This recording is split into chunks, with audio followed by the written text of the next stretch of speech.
بيبدأ فيلمنا بالمقبرة ومنشوف شخص مخيف عم يحفر بقبره وعم يحضر لعمل خطير. ببيت معزول عن المدينة منشوف طفلة بريئة اسمها ناني فاقت على صوت الرعد وطلعت عم تدور على أمها. العاصفة برا قوية كتير وأمها مو مبينة. بيظهر لها خيال شبح من الشباك ومنلاقي أمها لناني عم تنسحب على الأرض وعم ترتفع بالهواء. في شبح خفي عم يخنقها. ناني بترتعب كتير، أمها بتأشر لها بعدي لبعيد، فبتهرب ناني وبتتخبى بالخزانة. هالشبح خطير بيعبث بالبيت وبيقتل أمها وبيخليها تعيش كابوس لزمن طويل. بعد 5 سنين بيفتح فرانس الخزانة عليها بيقول لها يا بابا لإيمت بدك تضلي تخافي؟ بتقول له هي انت لقيتني. بيقول لها ناني انت لازم تتغلبي على مخاوفك، انت ما عدتي صغيرة، أنا أخذت إجازة خصيصا من شانك، يلا قومي الحقيني. بتقوم ناني بتحكي مع صورة أمها وبتتذكر أعياد الميلاد اللي كانت تعيشها معاها وكيف أهدتها أرنب ليكون صديقها اللطيف الدائم. وبترجع تحيي عيد ميلادها مع أبوها، لكن هالعيد الميلاد طلع حزين كتير بدون أمها. تاني يوم بيفتح أبوها مع موضوع المدرسة. بيقول لها ناني أنا صاير عم خاف عليكي كتير بغيابي. بتقول له بابا أنا بدي مدرسة إيرلي، هي المدرسة اللي كانت تدرس فيها أمي، أنا بهالأيام عم عيش وحدة فظيعة. بيقول لها هالمدرسة مو آمنة، أنا بخاف منها. بتقول له ناني أنا بس مشتهية مرة تسمعني وبتمنى أنك تقبل وتحقق رغبتي. بيوافق فرانس على طلبه وبياخدها على المدرسة. بيوصلوا على نزل الطالبات وناني بتكون متفائلة كتير. بدقوا الباب وبتطلع لهم الأنسة مديرة السكن، فبيقدموا لها الوراق وبيعرفوها على حالهم. بترحب فيهم بتقول لهم تفضلوا. ناني بتفرح كتير وبيعجبها المكان، لكن بيلفت انتباهها صوت بالممر. بتطلع بتلاقي بنت تحت الدرج عم تلعب بالطابة وشكلها غريب. تنزل لعندها بتلاقي شموع وصور على الدرج، شكله في عمل روحاني وطقس غريب. فجأة الجو بيتغير، البنت بتختفي والطابة بتتحرك لحالها. بتهرب ناني مرعوبة وبتنصدم بأبوها. بيقول لها بابا لا تخافي أنا جنبك، بكرة هي أوهامك كلياتها بتزول. بودعها والدها وبيروح. بتقول لها مديرة السكن لحقيني لدلك على غرفتي. تفتح ناني شنطايتها وبتطلع على صورة أمها، لكن فجأة بتسمع صوت غريب. تفتح الباب بتلاقي الطالبة نفسها. الطالبة بتطلع شبح وبتحاول تفتح الباب عليها، لكن ناني بتسكر الباب بوجهها بصعوبة. للأسف بدأت مخاوف ناني تتحول لحقيقة. تاني يوم بتنزل على المدرسة بتنصدم بطالبة وبتوقع لها جوالها. بتقول لها الطالبة العمى بقلبك شو عمية؟ بتقول لها أنا آسفة كتير وبتمضي بطريقة. فيوليت بتتأخر بيرفض لآزن يفوتها، فبتقوم تعطيه رشوة وبتدخل. لكن الأستاذ أرنولد بيشوفهم جوا بالقاعة الرئيسية. المديرة إيميل عم تستقبل الطالبات وبتعرفهم بالقوانين بشدة وحزم، فبتدخل ناني متأخرة. هون الأستاذ أرنولد بيفسد لها للمديرة وبتصير توبخ الطالبات الجدد، وبتقوم بتطرد الآزن لأنه مرتشي وفاسد، وبينصرفوا الطالبات كلياتهم على صفوفهم. لكن فيوليت بتوقفها لناني وبتبدأ تقاتلها. بتقول لها وقفي هون، انت كسرتي لي جوالي وهربتي. وبلحظة بتدخل المديرة إيميل وبتوبخها. بتقول لها انت مين سمح لك تجيبي جوالك على المدرسة؟ بتقوم تشكرها ناني وبتقول لهم إيميل انا ما بحب الطالبات المشفترات الزناقيل واللي اهاليهم ما عرفانين يربون. بتروح المديره وبتقول لها ناني هالمديره كتير حبابه وانا ما كان قصدي. بتقول لها لا تفكري فيها، انا اسمي شيلا. فبيتعرفوا على بعض وبيكونوا صداقه عظيمه وبيكملوا طريقهم على السكن. بتقول لهم الانسه المشرفه جايتكم طالبه جديده. بتقول لها ناني هذا عظيم، انا اصلا ما بحب الوحده. بتقول لها شيلا انا هون ماني لوحدي، انا عندي لعبتي كوكو. ارنبي كوكو هو صديقي الحميم، قومي لنتعرف على المكان. فبتنزل ناني وبتحكي مع أبوها على الهاتف، تطلب منه أنه يجيب لها لعبتها. لكن بالمكان بتشوف خيال غريب. بتدير وجهها بتقول أكيد هي تهيؤات، وبيمر الشبح من وراها. بتكمل مشيتها وبتلاقي جزع غريب وعليه آثار دم، والمكان مخيف كتير. بترجع على غرفتها وبتسكر الباب. بتلاقي الطالبة الجديدة موجودة بالغرفة وبتحاول تتعرف عليها، لكن الطالبة بتتجاهلها. ترجع ناني تمزح معها بس الطالبة ناشفة وما بتعطيها وجه. فبتقوم ناني بتزعل وبتروح على تختها. هالطالبة هي غريبة وملتزمة الصمت. تاني يوم بتروح على المدرسة بتشوفها وبتقعد جنبها. بتسلم عليها وبتقول لها أنا آسفة إني أزعجتك امبارح. بتقول لها لا أنا اللي آسفة وبعتذر منك على تصرفاتي، أنا اسمي جي. فبتتوطد العلاقة بيناتهم، بيصيروا عز صديقات. بتقوم تدخل عليهم صديقتهم شيلا، بترحب فيها وبتفرجيها لعبتها، وبيكونوا مع بعض أجمل صداقة. وبالبيت منشوف فرانس والد ناني عم يتأمل صورة زوجته بالجوال، وكيف بليلة موحشة انخطفت منه. لما دخل وشافها مرمية على الأرض وما في أي مبرر للانتحار. وفرانس لحد هاللحظة مو مصدق أي كلمة قالتها بنته. وبالمدرسة منلاقي جي عم تحكي لناني كيف ماتوا أهلها بالحريق، فبتواسيها ناني لأنه اثنيناتهم عاشوا يتيمات. بقاعة التدريس بيكونوا عم يحضروا حصة كيمياء. ناني بهاللحظة بتتوتر كتير وبتشوف برؤية عملية قتل لطالبة، وإنه المستهدفة التالية هي فيوليت.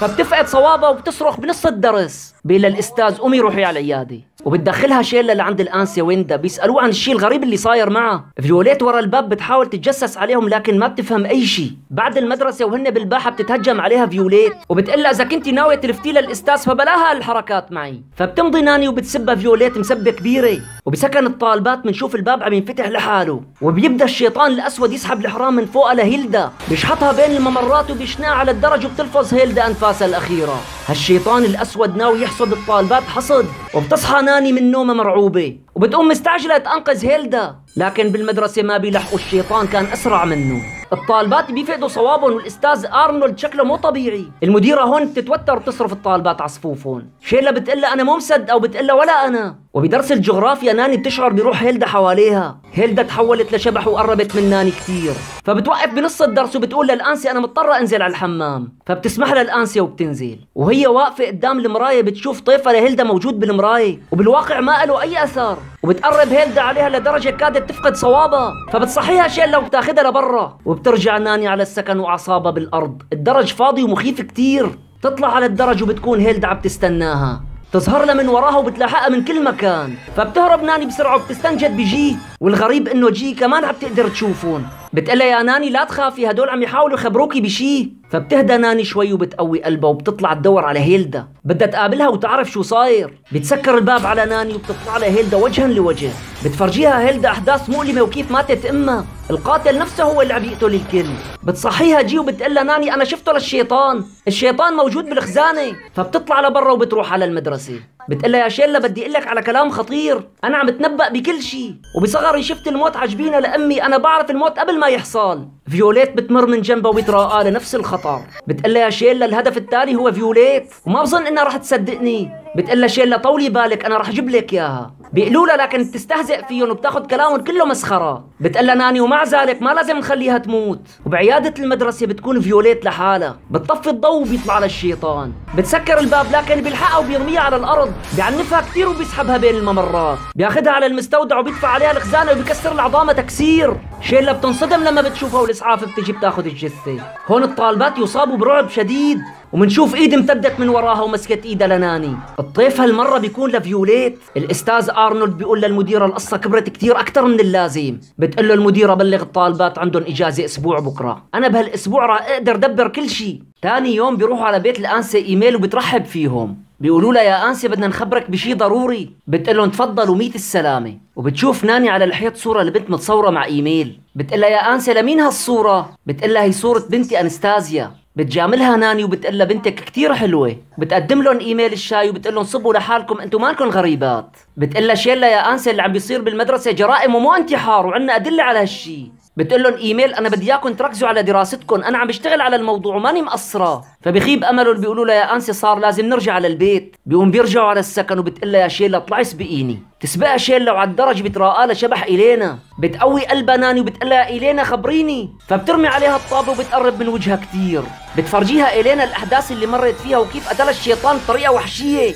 فبتصحى ناني وبتكون جنبها جي. بتقول لها يا جي السر كله موجود بهالطابه، هالرقم تعويذه لعمل شيطاني. بتقول لها يا ناني قومي روحي على المكتبه، انا شفت كتابه هنيك بقلبه هيك رموز. بيقوم بفرجوا امينه المكتبه الرمز وبتقول لهم على ما اعتقد الكتاب موجود بالرف الرابع. بتقول لها جي ليكي لقيت لك الكتاب، التعويذه موجوده بالصفحه رقم 113. فبتقعد ناني وبتدور بين الصفحات. بتقول لها شيلا هذا الكتاب خطير عم بيجمعوا فيه ارواح البنات. وبيلاقوا كمان الاستاذ ارنولد متورط بالقصه، وبيظهر من وراها الشيطان الاسود على غفله. تهرب ناني لكن بحاصرها. بتقوم بتنزل عليه الستاير وبيهرب الشيطان منه من قوه الضوء.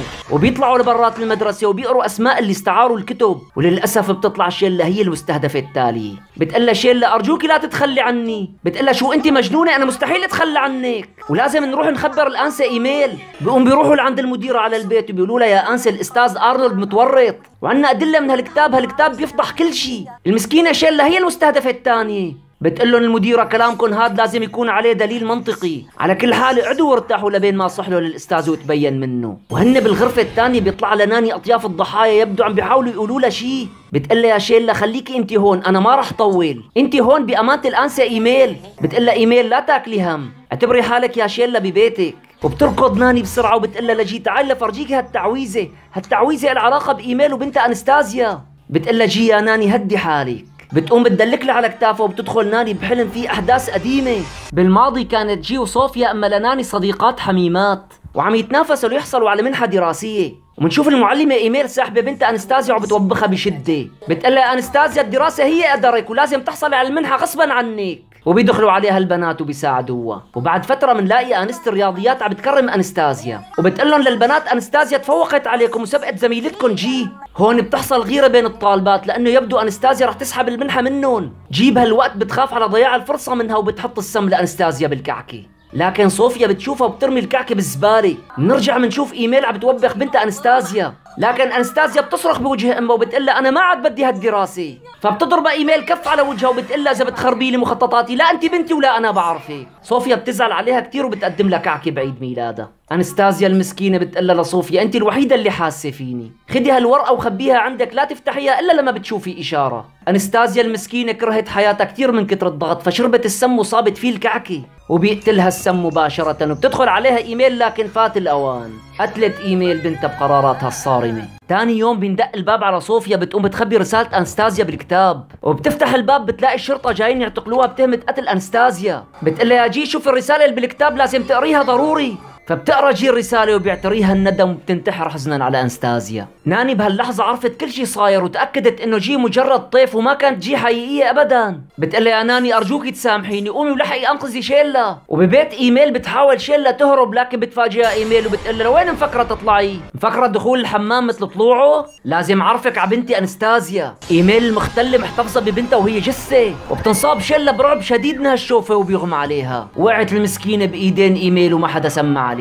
بالمدرسة بتشوف ناني الأستاذ أرنولد شكله مو طبيعي. بتقوم تتسلل على غرفته بغيابه وبتشوف أسرار جديدة. الأستاذ أرنولد بيعرف كل شي عم بيصير وعم بجمع على إيميل مستمسكات. بهاللحظة والد ناني بيصحى بيتذكر كيف كان للرسالة دور كبير بإخراج صوفيا من السجن وبيقوم بسرعة لينقذ ناني. بهاللحظة بتكون شيلا جنب جثة أنستازيا وإيميل عم تترجى شياطين لينقلوا الأرواح. لكن فجأة بيندق الباب عليها الله أعلم مين بيكون إجا. وبيركض فرانس على سكن الطالبات وبيسأل عن ناني. فبتقول له الأنسة ويندي عمو بنتك أخذت إذن مع شيلا لتزور الأنسة إيميل. بيقوم بيصيب فرانس الهلع وبيروح ليلحق بنته. على الباب بتضرب ناني الأنسة إيميل بسطل زبالة وبتفقدها صوابها وبتجري بسرعة بدها تنقذ شيلا. بتلاقي الحقيرة إيميل مجهزة كل شي لنقل الأرواح.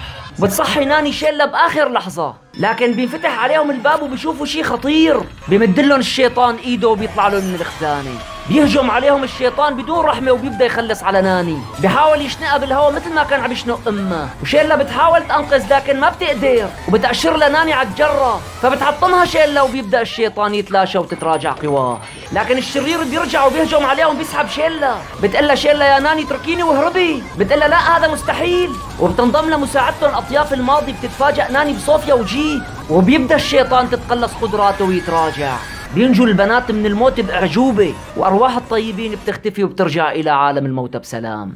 بلحظة بيوصل فرانس لعندهم وبتكون إيميل مرمية على الأرض. بيقول لهم قوموا اطلعوا بسرعة أنا مستحيل خليكم بالمدرسة بعد اليوم. بتقوم تطلع قدامهم ناني لكن إيميل بتغدرهم. بيقول لها أرجوكي تهدي واللي بدك إياه بيصير. بتقول له إيميل أنت الوحيد اللي ما بيطلع لك تحكي. بيقول لها طولي بالك لازم تشوفي هالرسالة من بنتك أنستازيا. فبتقرأ إيميل الرسالة وبتعرف خط بنتها منيح. أنستازيا انتحرت بسبب قراراتها الصارمة. كسرت إيميل شوكتها بين زميلاتها وما خلت عندها أي رغبة بالحياة. بيقول لها فرانس ما بكفي. بتقول له بس أنا الوحيدة اللي دفعت الثمن. بتطلع على جثة بنتها وبتبدأ تفقد قواها العقلية. تركض على جثة أنستازيا وبصير تحكي معها. إيميل المجنونة عم تحكي مع جثة. وبنهاية العام تجي ناني وشيلا ليزوروا قبر جي. بتقلها يا شيلا ما لازم نخلي حياتهم تروح هدر. نحن لازم ندرس ونوصل لأعلى المراتب. بتقلها شيلا تماما هيك لازم يصير وأنا معك. بيقوم بيحطوا على قبرها باقة ورد وبيرجعوا على السكن. وبتنتهي مأساة مدرسة آسر ما إيرلي للأبد. أما إيميل منشوفها مسدودة بالسجن زتت الكلاب. عم بتهلوس وتتخيل بنتها وصارت فرجة للرايح والجاي. لكن الشيطان سكن روحها ومستحيل يطلع منه.